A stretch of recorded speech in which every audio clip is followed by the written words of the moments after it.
Bonjour à tous, j'espère que vous allez bien. Aujourd'hui on se retrouve pour une compilation de tutos. Si tu commences la Fimo, que tu n'as pas trop de matériel ou bien tout simplement tu n'as pas de temps tout de suite maintenant mais tu veux quand même faire de la Fimo, et ben voici 20 créations qui prennent moins de 4 minutes chrono à être réalisées sans trop de matériel. Donc j'espère que cette vidéo va te plaire et je te souhaite bon visionnage. Pour la toute première création, nous allons réaliser un donut. Donc vous n'avez besoin que de deux couleurs, de lait cru et d'une couleur de votre choix. Pour la base du donut, je pars d'une boulette que j'aplatis légèrement au doigt.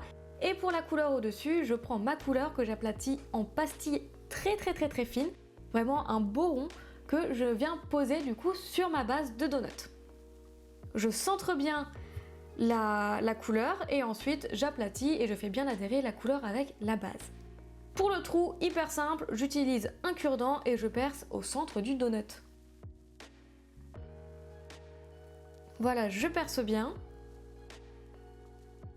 Et ensuite, pour ajouter un petit détail, j'ai décidé d'utiliser une canne banane. Donc pour ça, je coupe une tranche et je peux mettre ma tranche sur mon donut. Évidemment, la décoration et les couleurs sont infinies. C'est vraiment selon vos goûts et vos couleurs. Pour la deuxième création, je vais te montrer comment réaliser des chamallows. Donc pour ça, je pars d'une base de 3 couleurs. Vous pouvez en faire 4 voire 5. Moi, 3, je trouve que c'est un bon compromis pour des chamallows. Donc je fais des boudins de la même épaisseur de toutes mes couleurs.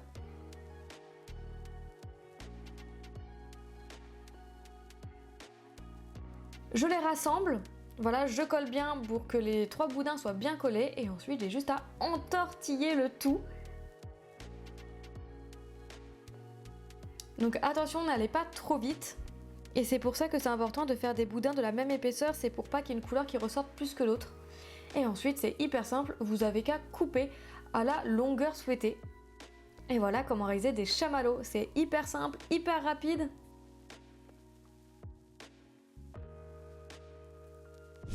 Autre création, donc on part de la même base du chamallow. Encore une fois, vous pouvez choisir les couleurs que vous souhaitez et vous pouvez même en mettre une quatrième ou bien en faire qu'avec 2 couleurs. J'aplatis le tout pour avoir un boudin très lisse et ne plus avoir les démarcations entre les différentes couleurs. Et une fois que c'est fait, j'enroule le boudin sur lui-même pour avoir une sorte d'escargot. Une fois que la longueur me convient, je coupe l'excédent. Attention à ne pas vous couper. Et ensuite, je rajoute un cure-dent à l'intérieur de mon boudin. Donc je l'enfonce en le tournant sur lui-même pour ne pas abîmer la création. Je coupe à la longueur souhaitée et voilà comment réaliser une lollipop.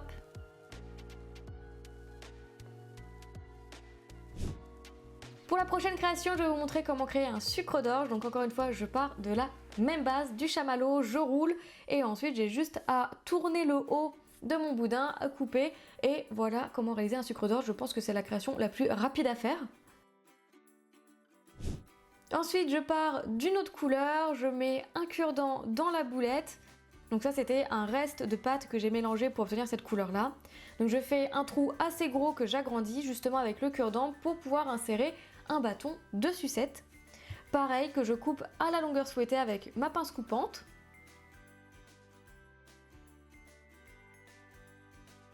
Et ensuite, pour le tour de ma sucette, je fais un boudin de la même couleur que j'aplatis au rouleau. Et ensuite, avec ma lame, je coupe les bords de ce boudin justement pour avoir une fine bande. Une fois que c'est fait, je l'enroule autour de ma sucette. Je coupe l'excédent. Et voilà comment réaliser une choupa choups.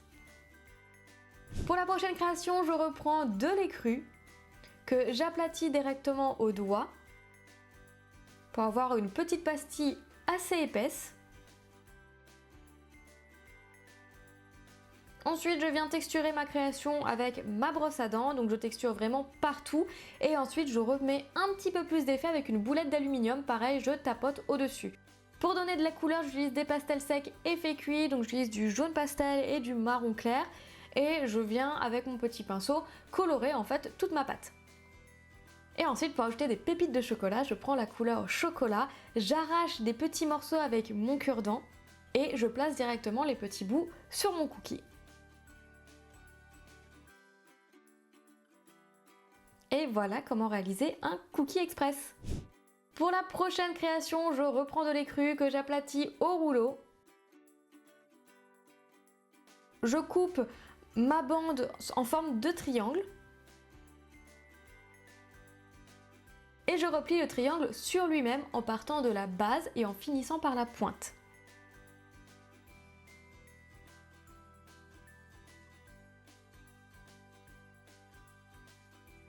Je n'oublie pas de replier les côtés et voilà, nous avons une belle forme de croissant.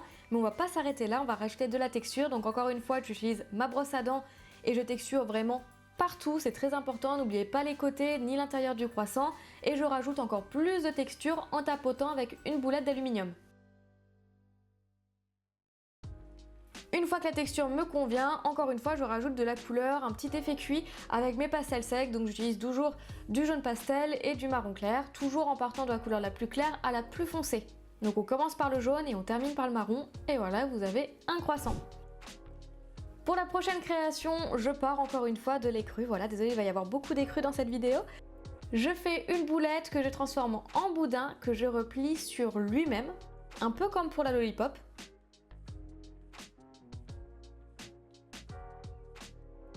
Voilà, je replie bien, prenez bien votre temps. Vous pouvez soit terminer votre boudin ou soit le couper si jamais il est trop long.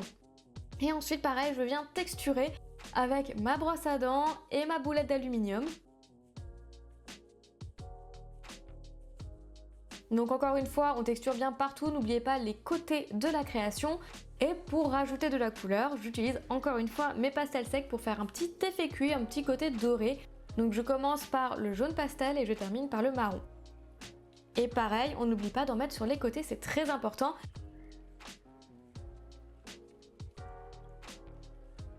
Et ensuite, pour réaliser les raisins secs, j'utilise encore une fois ma couleur chocolat. Et voilà comment réaliser un pain au raisin. Pour la prochaine création, sans surprise, j'utilise encore de l'écru que j'aplatis au rouleau. Je coupe les côtés et les bords pour avoir un rectangle assez long.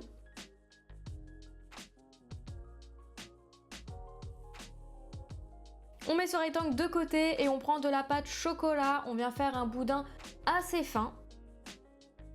Et je vais mettre 2 petites bandes justement de ce boudin sur mon rectangle. Et là, je rabats en fait les côtés du rectangle sur le chocolat pour emprisonner la couleur chocolat dans ma pâte écrue. Je coupe l'extrémité du chocolat qui dépasse parce que c'est pas très joli.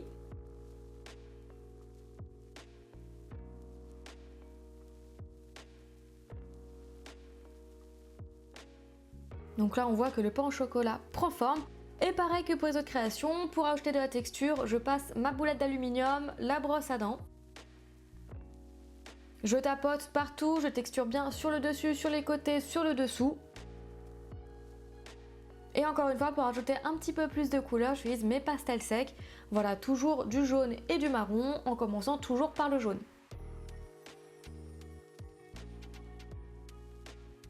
Et voilà comment réaliser un pain au chocolat. Pour la prochaine création, encore une fois, désolée, je prends de l'écru et je réalise un rectangle. Donc là, comme vous pouvez voir, je ne coupe pas la pâte, je la rabats pour éviter justement d'avoir une coupe toute droite, parce que ça me plaît pas du tout. Et en fait, avec un scalpel en plastique, donc pourquoi en plastique? Tout simplement parce que la pointe est plus épaisse, je fais des stries sur les côtés. Je rajoute un petit peu plus de détails avec un dotting tool et encore une fois, je texture avec ma brosse à dents et ma boulette d'aluminium. Je rajoute encore une fois de la couleur avec mes pastels secs, toujours en commençant par le jaune et en terminant par le marron. Je repasse avec mon petit scalpel si jamais ça s'est un petit peu déformé et voilà comment réaliser un petit lu. Pour la prochaine création, on va faire 4 boulettes, 2 d'œufs crus, 2 de chocolat de 2 tailles différentes. On aplatit le chocolat sous forme de pastille. Et la grosse pastille, on met sur la grosse boulette d'écru et la petite pastille, on met sur la petite boulette d'écru. On aplatit légèrement pour éviter que les boulettes ne roulent et ensuite on superpose la petite sur la grosse et voilà comment réaliser une religieuse express. Ensuite nous allons réaliser un macaron quand même, on va pas échapper dans cette vidéo, n'est-ce pas? Donc vous prenez la couleur de votre choix, du film alimentaire plastique et un emporte-pièce rond. Et du coup, je viens emporte-piécer ma plaque et ensuite pour donner un effet de texture, j'utilise mon cure-dent et j'arrache le bas de la coque et je replace en fait toujours avec le cure-dent sur le bas de la coque. Vous faites ça en 2 fois. Pour l'intérieur, vous pouvez prendre de la pâte blanche ou bien de la pâte de la couleur de votre choix. Je pars d'une boulette que j'aplatis directement entre mes doigts et je place justement la ganache entre les 2 coques. Et voilà comment également réaliser un macaron express. Pour la prochaine création, je prends de l'orange et du blanc, mais vous pouvez prendre encore une fois la couleur que vous souhaitez. J'aplatis le orange et j'enroule la pâte blanche avec ma pâte orange. Donc l'idée, c'est de ne plus voir la pâte à l'intérieur. Je fais une boulette et ensuite entre mes doigts, je donne la forme d'une glace, donc d'un esquimau. Donc le bas, comme vous pouvez le voir, est assez plat et le haut est assez bombé. Pour le bâton, je reprends de l'écru, je fais un petit boudin que j'aplatis au doigt et avec mon scalpel, je coupe pour avoir un bord droit et je peux enfin placer le bas de mon bâtonnet. Donc si on a mis du blanc à l'intérieur, c'est pour le voir. Donc pour le voir, j'utilise un petit emporte-pièce fleur. Vous pouvez utiliser une paille si jamais vous n'avez pas ou faire ça directement avec votre scalpel. Et j'emporte-pièce le haut de l'esquimau comme si on avait croqué dedans. Et voilà le résultat. Pour la prochaine création, je prends du chocolat et je pars d'un rectangle. Donc comme pour le petit lu, je rabats les côtés, je ne coupe pas pour éviter justement d'avoir ce bord bien droit. Avec un cure-dent, je fais un trait au milieu, donc je pose mon cure-dent et j'appuie dessus et je fais 2 autres traits parallèles. Avec ma lame, je rabats encore une fois les côtés parce que ça s'est déformé légèrement. Et voilà comment réaliser une tablette de chocolat express. Pour la prochaine création, je pars d'une pâte blanche que j'aplatis au doigt. Donc je l'aplatis bien, mais attention, je ne donne pas la forme d'un rond. Je donne une forme un petit peu aléatoire. Et par-dessus, je vais rajouter du jaune tournesol, donc je pars d'une boulette que j'aplatis sur les côtés pour avoir un tout petit dôme. Donc ça, ce sera vraiment rond. Et je le place, pas forcément au centre, voilà, légèrement de côté, sur ma plaque de blanc. Et voilà comment réaliser un œuf au plat. Ça me fait penser un peu aux bonbons que je détestais quand j'étais petite. Dis-moi en commentaire si t'aimais bien ces bonbons-là, parce que moi, pas du tout. Donc pour la prochaine création, je pars d'une plaque blanche que je coupe en carré. Vous pouvez utiliser un emporte-pièce carré si vous avez. Je mets ce carré sur une plaque orange, je coupe la pâte orange tout autour pour avoir la même taille et ensuite avec mon scalpel, je fais des petites coupes dans les angles de mon carré. Donc je fais des coupes vers le centre. Donc il faut que les plaques de blanc et d'orange soient assez fines. Et ensuite, je rabats le bord vers le centre. Je sais pas trop comment expliquer, mais je pense que vous comprenez avec les images. N'hésitez pas à me dire en commentaire si c'est pas clair, que je vous réexplique à l'écrit. Et pour finir, je rajoute une petite boulette d'orange au centre. Et avec mon dotting tool, j'appuie dessus pour ajouter un petit détail. Et voilà comment réaliser un moule à avant.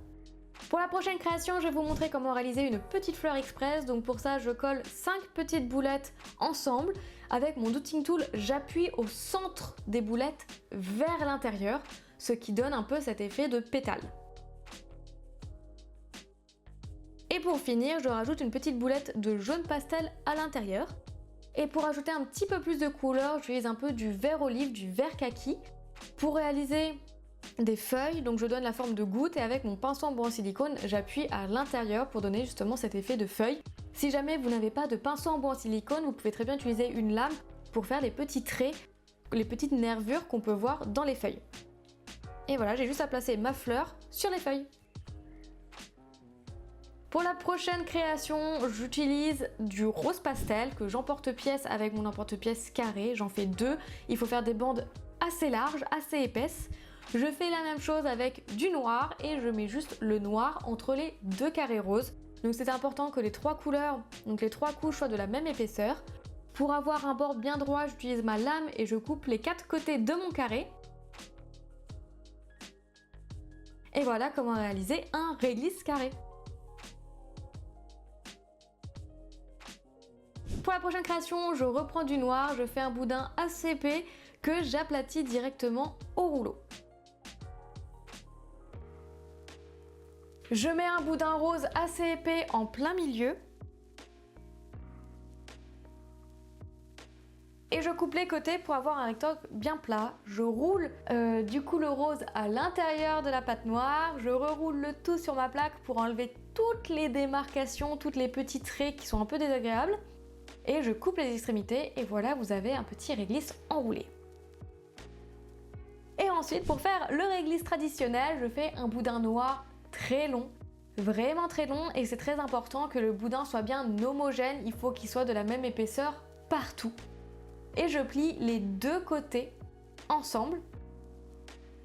Et ensuite, je roule le réglisse. Donc je commence par réaliser une forme de S. Et ensuite, j'enroule le réglisse.